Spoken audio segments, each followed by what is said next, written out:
Hello students, welcome to the 21st session of Principles of Business Management. In today's session, we will discuss about the planning premises and the meaning of those planning premises and also the classification of planning premises. In the previous session, we had discussed about the process of planning and we also discussed detailed steps which is involved in the process of planning, right? In that process of planning, we also discussed that this planning premises is one of the important step that we have to follow to complete the planning process. So now let's discuss what this planning premises is. As I already said in the previous session that this planning premises is nothing but the assumption which is made for the planning process.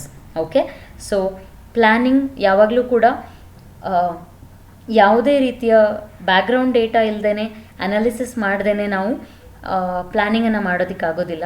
ಹಿಂದಿನ ವರ್ಷದ sales ಆಗಿರ್ಬೋದು, budget ಆಗಿರ್ಬೋದು, procedures ಆಗಿರ್ಬೋದು, ಇದೆಲ್ಲದನ್ನು consider ಮಾಡಿ ನಾವು ಮುಂದಿನ ಪ್ಲ್ಯಾನ್ಸನ್ನು ಮಾಡ್ತಾ ಹೋಗ್ತೀವಿ.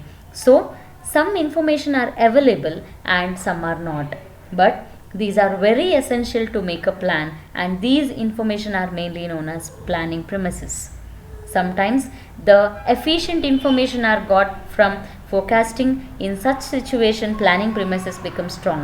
For planning premises, managers may not face any uncertainty for implementation of planning. That is, based on the previous data, based on the previous records, we can easily forecast the future, and these forecasting techniques will help the manager to avoid the uncertain events.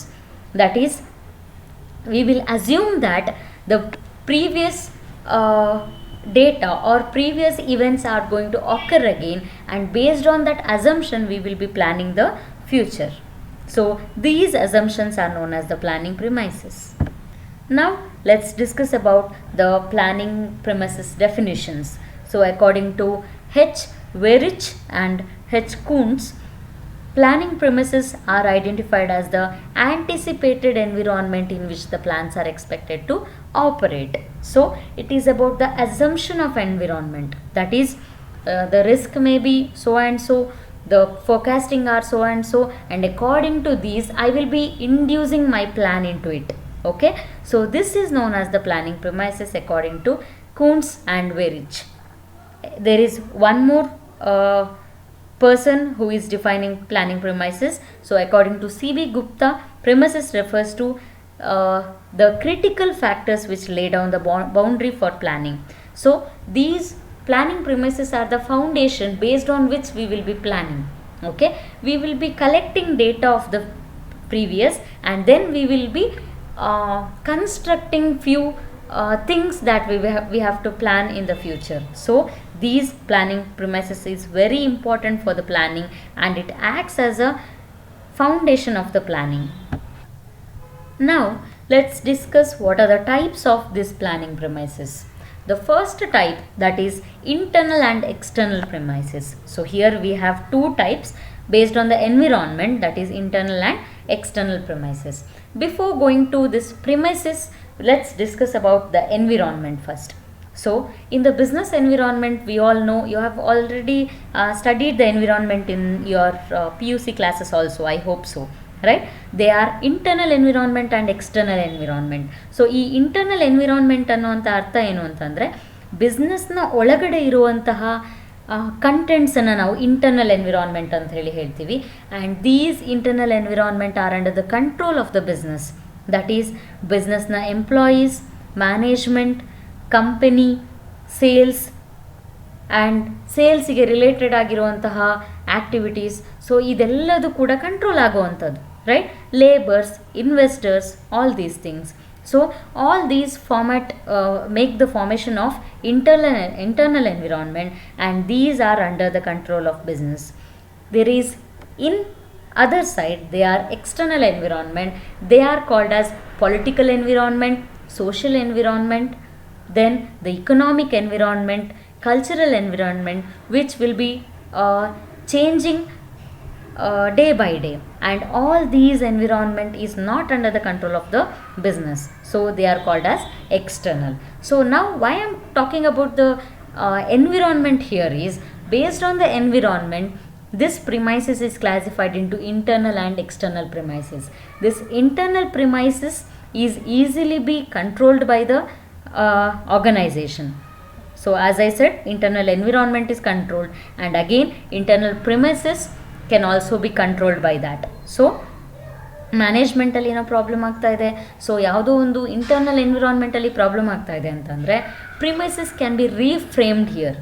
So the assumptions which is related to internal premises can easily be reframed, but on the other hand, this external premises includes the outside environment, and this is not under the control of the business. Hence the organization needs to concentrate much on this external premises before making the planning process. So now let's discuss the second kind of classification, that is controllable, semi-controllable and uncontrollable premises. So this classification is made based on the control factor. So here let's study one by one here. So the first one, that is controllable, that the organization has full control over these premises. For example, the financial matters of the business, the stock, machines, money, all these things are completely has the control over the business, and these can be easily managed by business. ಈ ರೀತಿಯ ಕಂಟ್ರೋಲೆಬಲ್ ಪ್ರಿಮಿಸಸ್ಸಲ್ಲಿ ಏನಾದರೂ ಸಮಸ್ಯೆ ಆಗ್ತಿದೆ ಅಂತಂದರೆ plan ಮಾಡಲಿಕ್ಕೆ ನಾವು ಈಸಿಯಾಗಿ plan ಮಾಡ್ತಾ ಹೋಗ್ಬೋದು. Okay, and then comes this semi controllable premises. ಈ ಸೆಮಿ ಕಂಟ್ರೋಲೆಬಲ್ ಪ್ರಿಮಿಸಸ್ ಅಂತ ಅಂದರೆ it is also almost control, it has a control over the business, but the thing is they may change based on the market. Okay, they are partly controllable, but sometimes ಏನಾಗ್ತಾ ಹೋಗುತ್ತೆ ಅಂತಂದರೆ they might go out of the control. The example is marketing strategy. ಸ್ಟ್ರಾಟಜಿಯನ್ನು ಮಾಡ್ತೀವಿ, strategy is applicable, right, but only until that strategy is not impacted by the external environment. So once it is impacted by external environment, then that goes on to the uncontrollable premises. And the third classification, that is uncontrollable premises, where the organization has no control over it. The best situation is the COVID-19 situation. The organization has no control over this situation, and the organization has to cope up along with this disaster, right? So weather conditions, consumer behavior, natural disasters, all these things are the examples for uncontrollable premises. Now we'll move on to one more kind of classification, that is tangible and intangible premises. We also know the meaning of this tangible and intangible word. So tangible anta andre which can be touched and felt. We will feel the existence of it as a physical one. Okay, the physical existence ಇರುವಂತಹ ಪ್ರಿಮಿಸಸ್ಸನ್ನು ನಾವು tangible premises ಅಂತ ಹೇಳ್ತೀವಿ.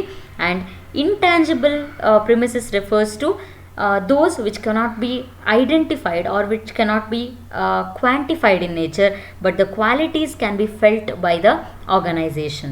Okay, so tangible premises includes the cost of the product units, monetary items ಅಲ್ಲಿರುವಂತಹ values ಅಲ್ಲಿರುವಂಥದ್ದು. So all these form the tangible premises. And the intangible premises include the goodwill of the organization, employees of the organization, managers, motivational factors that will impact the employees' performances. All these things form the intangible premises of the organization. So these are the classifications of planning premises. Now let's discuss how this planning premises process is done. Okay, so before going to the process, the first thing that is done in the planning, that is selection of premises. That is, we have to select premises first. That is, there are innumerable factors in the environment that will affect the organization. We cannot take all those innumerable aspects as a premises, right? What will affect our objective, that will be the premises. Okay, so the top manager have to select the premises which have direct impact on the developing organizational plan. That is ಒಂದು problem ಅಥವಾ ಅಪಾರ್ಚುನಿಟಿಯನ್ನು ನಾವು identify ಮಾಡಿದ್ದೀವಿ ಅಂತಂದರೆ ಆ problem ಅಥವಾ ಅಪಾರ್ಚುನಿಟಿಗೆ ಡೈರೆಕ್ಟಾಗಿ impact ಆಗುವಂತಹ ಅಸಂಪ್ಷನ್ನ ಮಾತ್ರ ನಾವಿಲ್ಲಿ ಪ್ರಿಮಿಸಸ್ ಆಗಿ ಟ್ರೀಟ್ ಮಾಡ್ತಾ ಹೋಗ್ತೀವಿ. ನಾವು we have to develop the alternative premises. Since the factors affecting organizational plans cannot be completely predicted, again, even in the step of premises, we should have the plan B. So, they have to develop an alternative premises, that is the plans under different sets of assumption. So, plan A ಅಲ್ಲಿ ಯಾವ ರೀತಿಯಲ್ಲಿ ಪ್ಲ್ಯಾನ್ನ ಮಾಡ್ತಾ ಹೋಗಬೇಕು, plan ಬಿನ ಪ್ರಿಮೈಸಸ್ಸಲ್ಲಿ ಯಾವ ರೀತಿಯಲ್ಲಿ ಪ್ಲ್ಯಾನ್ನ ಮಾಡ್ತಾ ಹೋಗಬೇಕು ಅಂತ ಹೇಳಿ ಎರಡು ಸೆಟ್ ಆಫ್ ಪ್ರಿಮೈಸಸ್ಸನ್ನು ರೆಡಿ ಮಾಡಬೇಕಾಗತ್ತೆ. So this will help us in developing the contingent plan. So ಈ ಪ್ಲ್ಯಾನ್ ಬಿ ಪ್ರಿಮೈಸಸ್ನ ಬೇಸಿಸ್ ಮೇಲೆ ನಾವು ಕಾಂಟಿಂಜೆಂಟ್ ಪ್ಲ್ಯಾನನ್ನು ಕೂಡ ಮಾಡ್ತಾ ಹೋಗ್ಬೋದು. Once the plan B of premises is made, the next step is to verify the premises. That is, we have to make the verification of premises, and the planning staff at different levels of different departments make plan according to their judgment, right? So these premises are then have to be sent to the top executives for their approval. So functional level of managers ಈ ಪ್ರಿಮಿಸಸ್ಸನ್ನು ಮಾಡ್ತಾರೆ, and then it is sent for approval to the top executives, and then the premises which involve both staff and line managers are more consistent than those that are developed by the executive one. So the plans which are developed by executives one will be more reasonable for premises. Now comes the communication of premises. So we have developed the premises, we have verified it, and now we have to communicate this information. So once the premises are developed, then it has to be communicated to all those concerned with that particular development of plans. So we have to develop the plans, and to develop the plan, this premises is very important. So this planning premises will help to develop sound plans, which is followed by strategies, policies, procedures, etc., which will in turn help in the implementation of plan, and this will help us to attain the objective of the organization.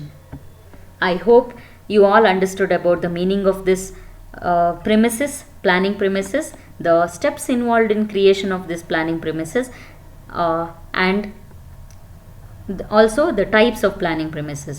So planning premises are said